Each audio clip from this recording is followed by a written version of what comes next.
I'm Frank Kanshi. You're watching The Wave. Thailand is now facing multiple challenges, no matter is the GDP figures dropped to the lowest among ASEAN 5 countries, and domestic instability also shaking investors' confidence. Joining me now is Ms. Paranee Adulyapichet, President of the European Chamber of Commerce in Thailand. Thank you for your time.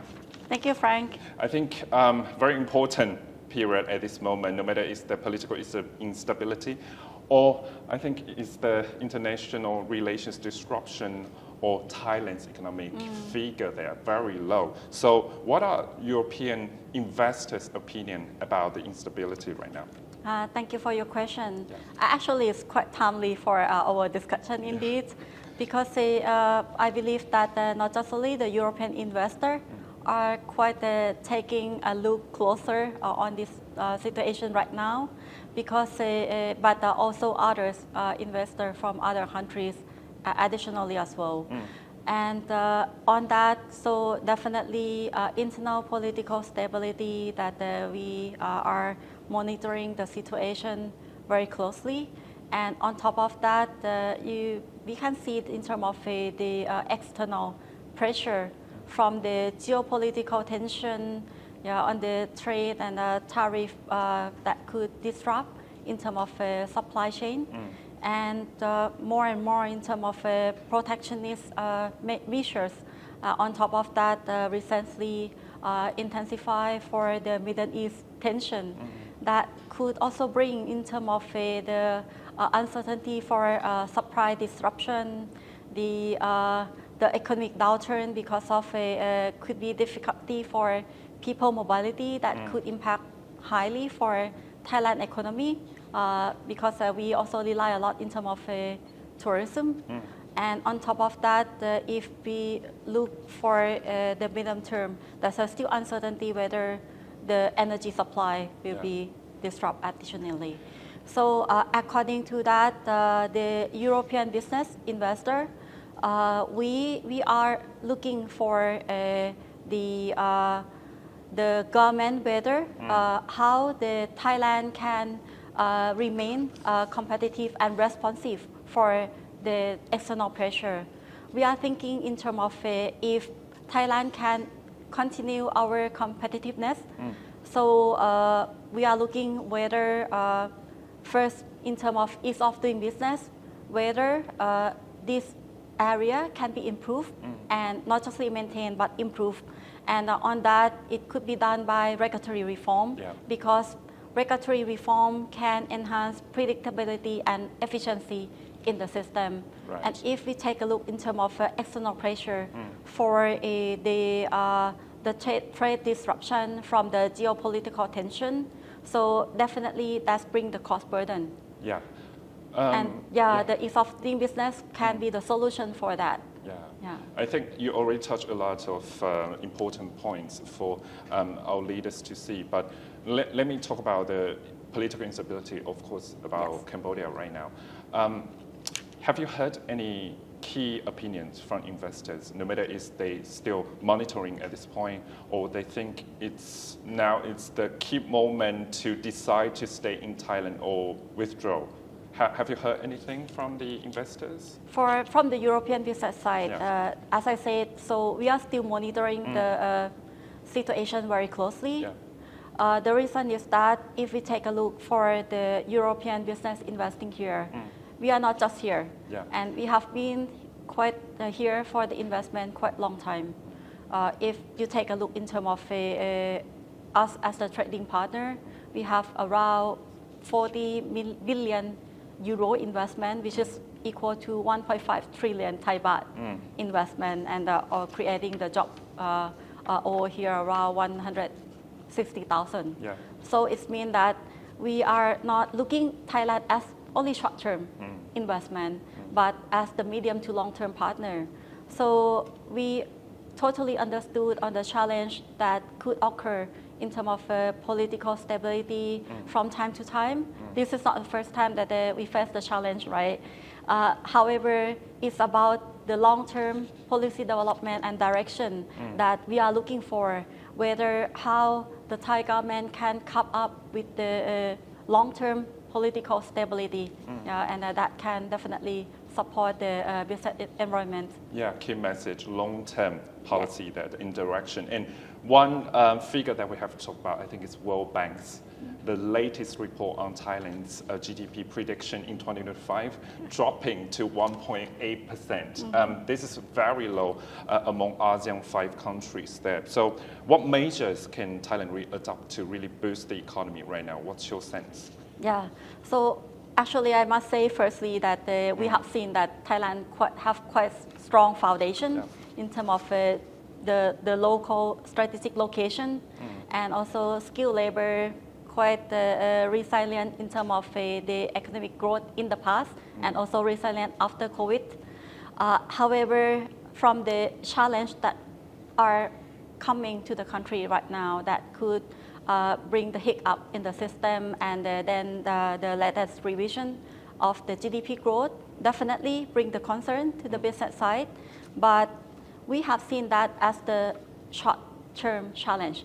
Yeah. So it's connect to what I just said, that we are looking towards how the government will come up in terms of a long-term policy direction. And let me try in terms of 3 points. So the first one that we are looking for, so I already mentioned on the ease of doing business. Yeah.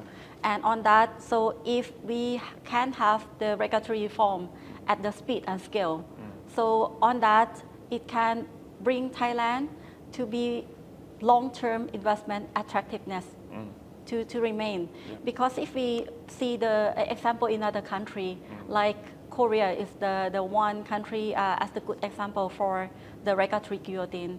So Korea did this exercise in the past, I think 10 to almost 20 years ago. And around 11,000 regulation has been streamlining, and that can improve in terms of economic growth engine for the country. So we are looking whether Thailand can bring the speeding up on that part additionally. So second, in terms of the talent development, that's quite high important for long-term growth, because the business also take a look whether how Thailand can reskill, upskill, and enhancing the education of the people. Because if we take a look for the recent report of IMD for the Thailand competitiveness ranking, so on that, the education is still remain the gap. Yeah. And on that, so if we can focus in terms of the specific sector to invest, like the renewable energy, the biotech, the digitalization, or biopharmaceutical area. So on that, it can equip the country to speeding up. And education, talent development can connect to the third part that I want to say is the innovation development. Yeah. Because to enhance the strategic growth in the long term, so the country need to be equipped as the innovative economy. So if we take a look, European Union is quite strong for innovation development. Yeah. And if we need to build in terms of innovation, so we need to establish the innovation ecosystem plus incentivization. So that's also connect to the intellectual property right, strengthening, and also the enhancing access to the market. Because on that, it's highly important to ensure the investor will invest in the innovation developed by Thai researcher or Thai research institution, and then bring that to the commercialization. That can generate the income to the country in the medium to long term. Yeah, I think this is all chambers or institutions always push for, no matter regulatory reform, you just talk about talent, innovation development, very key for Thailand too. But actually, EU Chamber, EABC already provided and give the report of position paper. And inside we talk about Thailand's ranking in business efficiency, government efficiency. And right now, actually, we just got the latest ranking about global competitiveness ranking for Thailand too. Now, again, falling to 30th, to 30 places there. What's your opinion there, because no matter how hard actually we push on your seat too, as the president now, other chambers too, talking to the government and leaders say that, okay, this is the 3 areas, as you mentioned, that we have to improve. But now the efficiency is still dropping to 30th. Yeah. What's your sense and what's the alarming call? So yeah, definitely it's quite worrying for the latest announcement of the IMD in terms of the Thailand competitiveness, and we are looking for significant improvement on that part, because actually Thailand is not doing that the business alone, but we need to compete with other countries, our neighboring country in the region, to attract more investment to the country as well. So on that, we as the EABC, we see that first, if we take a look in terms of neighboring country, that's quite ambitious and high commitment in terms of the reform, the country reform in all the country, like Malaysia start the process, announced the process in December last year, and in Vietnam start at the beginning of the year, towards the end of the year, while various reform will happen. Indonesia also have the vision of 2045 as well. So we would like to see the commitment and policy direction on how Thailand will come up in terms of a long-term vision and a strategy. And on that, on our viewpoint, the EU-Thailand Free Trade Agreement can be the tools towards the reform as well, because the EU-Thailand Free Trade Agreement, which is ongoing negotiation at the moment, can bring not just only in terms of the collaboration for economic collaboration between Thailand and European Union, but in order to achieve the benefit for the agreement, so there will be various reform that could occur, and that can be the tools for Thailand in stepping up and compete with other countries even quicker. And on that, so we are looking forward whether there's any specific sector area that the Thai government has interest to drive forward. So they can utilize the EU FTA as the tools to co-create and collaboration with the European Union to drive the agenda additionally as well. Yeah, as what you said, I think other countries, they have a very effective policy to do regulatory reform, no matter it's Vietnam or Malaysia here. And as what you said, EU FTA can really boost Thailand's economic growth there. But I have to back to FTA here. As in, you talk about FTA negotiation, as our government say that they want to finalize the negotiation process this year.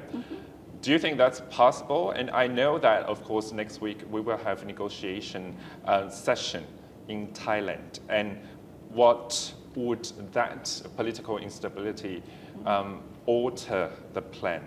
Because this is the historical aspect that we see in 2014 too. Do you see any possibility of change about the negotiation session? Actually, EABC highly support this agenda because we see the benefit for the European business investing here and also the Thai business exporting to the European Union and investing in the European Union. So on that, the EU FTA can bring the opportunity for more collaboration on the trade, economic and investment ties. So we have seen quite high ambitions for the Thai government and also high commitment on the EU government for this agenda. It's quite a lot of progress that we have seen, and we also connect with the Thai government side and the European Union side. So that's quite positive feedback in terms of development along the way. And as you said, next week, there's a 6th round negotiation. So with the current situation of political stability, for EABC, we expect that this agenda will remain high in the priorities because the EU FTA is not the short-term goal. It's long-term goal. And if we take a look into the region, so Singapore, Vietnam signed the FTA with the European Union already. They got the benefit in terms of the export benefit and other trade facilitation. And apart from Thailand, Malaysia Philippines and Indonesia are also negotiating the FTA with the European Union. So if we drop Thailand from this agenda, so it means that we will lose opportunity across the board in the region. So we expect this agenda will remain high in the priorities. Why? Because we see the benefit not just in terms of the reduction of tariff, which can enhance trade and bring the trade diversification, which is highly important right now in the geopolitical shift that we talk about. Yeah.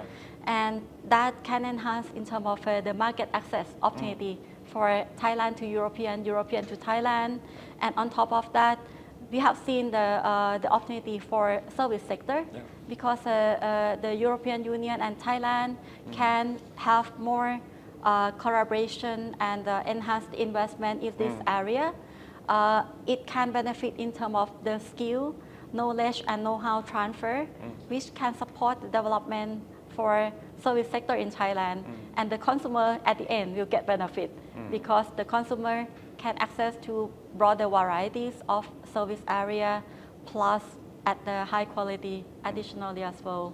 So we hopefully that this agenda can remain because then it can bring the prosperity for the country and as the economic engine in the long term. Yeah, and it will benefit not just Thailand and EU across various sectors too. A little bit push there for the question here, because what do you make of, right now, as you said, very good progress for EU-Thailand FTA. The team is coming to Thailand. What do you make of if there's any sudden change of the government at this moment? Of course, we are always monitoring the ground now. Now it's still stable. But what would happen like last time back in 2014? And what's the implications to the negotiation process? We hope we cannot say on behalf of the European Union government, definitely, because we operate independently to the European Union government. But on the business side, we also see the experience of that the FTA has been put on hold because of lacking of the political stability in the past. So we would like to encourage that if the political tension at the moment can be eased very soon, because otherwise definitely no one can predict what will happen and whether it's impact to the FTA. Right. Another part I think we have to talk about is very strong and important for Thailand's economy is SMEs. Yes. As what we already talked about, regulatory reform is of doing business. Also in the position paper, there are a lot of suggestions that Thailand government can take for. What are the suggestions, important ones, please? And let us understand SMEs right now on the ground, especially from Europe. What do they want to see the change in terms of those business regulatory reform and other factors too? So SME, you said is important for Thailand as the backbone, and actually similar to the European Union. SME is the backbone of the European market economy as well. So SME is highly important, and on that, so we have seen that in order to let the SME grow during this challenge situation, so it will require strong government support in some particular area, like access to finance, ease of regulatory burden, because the more that large company will face, the much more that the SME will face the similar challenge, but at intensified step. And SME will also require the support on the digital transformation, because that can enhance in terms of efficiency, and that need to be support in terms of the reskill and upskill development for SME, that the government should put the concrete plan and in collaboration with the business, because private sector has the knowledge and know-how and capacity to support that. And last thing that we haven't seen much for Thailand is supportive to the SME comparing to what happened in the European Union is on the innovation development. Yeah, because in the EU, the government in European Union support a lot for SME in the innovation development, and that can support in terms of the medium to long-term growth of the SME. And there's a various program available like the Global Gateway Initiative or Horizon Europe that open for collaboration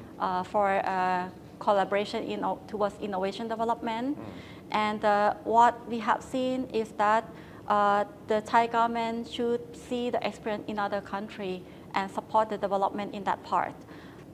Actually, that's an example why the innovation still important for SME, because you may be curious, could be like a hurdle for a SME to come up with the research and development. But if we support the SME to grow in that direction, there's a recent research and record from the European Union that for the SME in European Union that can have the intellectual property protection right for the innovation that they develop, they can have the increase of income per one employee increase for 63%. That's significant, right? So if Thailand can follow that direction and speeding up, so definitely we can have the second unicorn, the third unicorn, the fifth unicorn over here. Another area apart from SME, as the backbone that we have seen important is agricultural sector. Actually, it's not SME, but farmers is quite big portion. So we have in Thailand, there's around 30% of labor force in agricultural sector, but contribute just only 8% of the GDP. So if we can support the farmers to grow, increase productivity, that can be very good economic engine. But on that, the government should play the role to support in terms of innovation, technology, to let farmers to access faster at the competitive speed comparing to other neighboring countries, because other countries also have the farmers as well. And on top of that, the business side, we can partner and provide the collaboration with the government to support the farmers to embrace the knowledge and know-how and use that properly to enhance the productivity in more sustainable way additionally. So it always links to innovation and government initiative there. And you talk about PPP there, to public-private partnership there. That will really help agricultural sector, no matter it's farmers or the companies to get more income for individually and the business too. And SME too is very important for Thailand and for EU too. So if I think, of course, as what you said, EU and Thailand cooperation links together, and we can benefit with each other. But now, of course, we still have to wait for the government initiative and the political stability here too. So today, thank you for your time. Khun Paranee Adulyapichet, President of European Chamber of Commerce, Thailand, here to give us insights on various topics. Thank you for your time. Thank you very much as well. More news to come.